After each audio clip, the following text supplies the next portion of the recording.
Good morning guys, welcome back to my channel R D. Shariful blog. তো এখন সবাই কাজে যাওয়ার জন্য বেরিয়ে গেছি। এই যে আছে আমার পিছন দিকে তিনজন। তো রাইজদার কিছু কবি নাই ক। তো আমাদের ওই ক্যাম্পে কাজ কমপ্লিট, সবাই সাথে থাকবেন। অন্য একটা ক্যাম্পে চলে আসবো আজকে। আমাদের এটা হলো শাড়ির ম্যান, একটা শাড়ি করবে। হ্যাঁ, তো শাড়ি করবো না, সবাই সাথে থাকবেন। আমাদের গাড়ি আসবে এখন, অল্প একটু হেঁটে যাওয়া লাগবে। আমাদের গাড়ি আসবে এখন, গাড়ি দিয়ে চলে যাব ওই ক্যাম্পে যেখানে আজকে কাজ আমাদের কমপ্লিট। ওইটা কমপ্লিট করে অন্য একটা ক্যাম্পে চলে আসবো।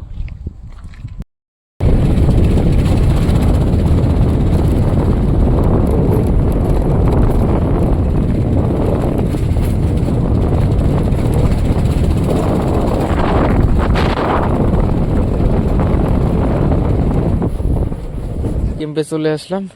এখন আমাদের এইটা কাম কমপ্লিট হয়ে গেলে আমাদের এই ক্যাম্পে অলরেডি কাজ কমপ্লিট। এখন ওই যে কলমের নিচে যে ঢালাই বাটটা বাকি আছে, ওই ঢালাইটা হবে। ঢালাইটা হওয়ার পরে আমাদের কাজ কমপ্লিট। তো ওইগুলো অলরেডি হয়ে গেছে, ঢালাই দেওয়া হয়ে গেছে, ওইটা হয়ে গেছে। তার ওইদিকেও আছে, ওটা দেখা যাচ্ছে না। আর এখানে আর আছে মনে হয় 9টার মতো বাকি আছে। 9টা ঢালাই হয়ে গেলে হয়ে যাবে কমপ্লিট এই ক্যাম্পের কাজ। আর রাত্রে ঢালাইগুলো এরকমই ছেড়ে দেওয়া হয়েছিল। আর এখন ওইগুলো সব ঢালাই হবে, এগুলো সব ভালো করে মিক্স করে কলমে ঢেলে দেওয়া হবে।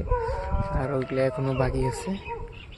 তো হবে নেক্সট ভিডিও দেখা, অন্য একটা ক্যাম্পে যখন চলে যাবো তখন ভিডিও করবো।